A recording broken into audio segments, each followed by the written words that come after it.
Nyagasani Yesu nabane na hamwe.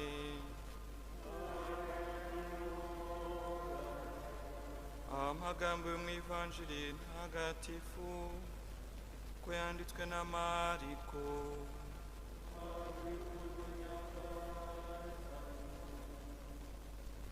Muri icyo gihe bakiva mu isengero, Yesu ajya kwa Simoni na Andereya ari kumwe na Yakobo na Yohani.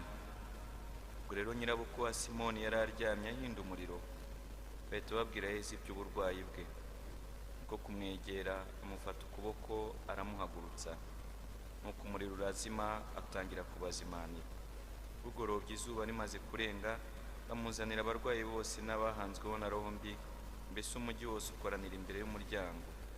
Nuko akiza abarwayi benshi bari bababajwe n'indwara z'amoko menshi, kandi yerukana roho mbi nyinshi, ariko akazibuza kumuvuga kuko zari zizi uwo ari we. Bukeye bwaho Yesu abyuka mu rukerera, arasohoka ajya ahantu hiherereye, nuko arasenga.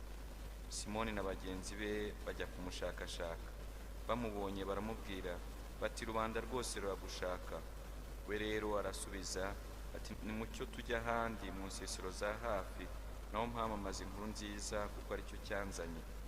Nuko azenguruka Galileya yose yamamaza inkuru nziza mu masengero yabo, kandi yirukana roho mbi. Iyo ni Ivanjili ntagatifu. Uragasingizwa